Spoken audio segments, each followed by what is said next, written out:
For today's video mga kuis, yan. Another ball race na naman tayo. Pa-share ko lang sa inyo mga kuis, kung bakit malakas ang kabig ng ating steering. Mapapansin nyo, yan, puro tuldok na yung mga puro tuldok na ng bulitas yung ating steering ko. Yan.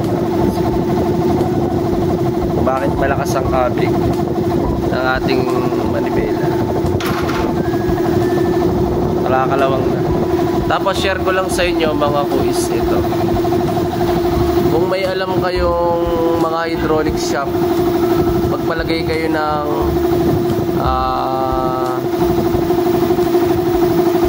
grease fitting. Yan. Siguro dito ilalagay na. Mas okay kung meron tayong grease fitting. Pabubutasan nyo lang to, tapos lalagyan nyo ng pito or barbula, tapos doon nakakargahan nyo ng grasa para mas maganda puno yung buong loob ng ating steering. Yan, punong-puno yan ng grasa. Yan, para tumagal yung buhay.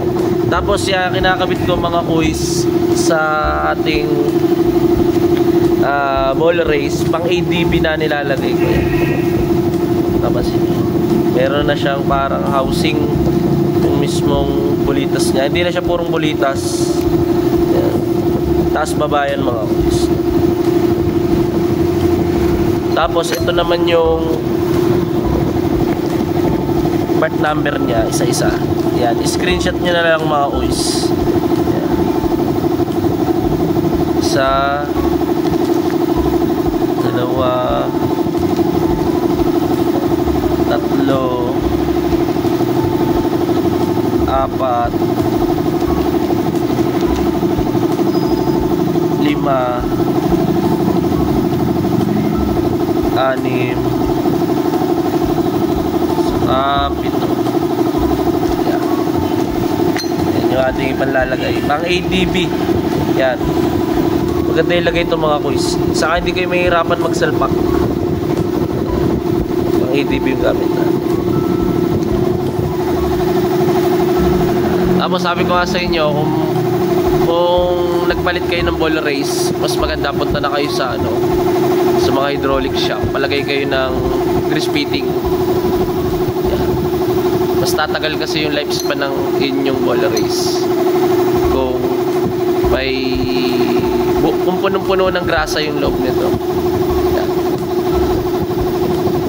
Tapos pagka naman bagong palit yung ball race nyo, iwasan nyo na sa lubak. Yan, madalas kasing bumigay ang ball race. Yan, madalas bumigay ito pagka nalulubak, tapos sobrang tigas ng gulong. Yan, kaya suggest ko sa mga tip ko lang sa mga user ng motor, sundin yung PSI na naka assign dun sa ating mga gulong. Yan. Sa mga Honda, yan, click, gaya nito, click 29 yung unahan, 33 lang yung likod. Yan. Sana may natutunan kayo sa aking tips mga kuis. Yan. Salamat mga kuis. Pakipollow na rin ang aking page mga kuis, Facebook page. Then sunod mo na rin yung aking YouTube channel. Subscribe mo na yan mga kuis. Salamat marami.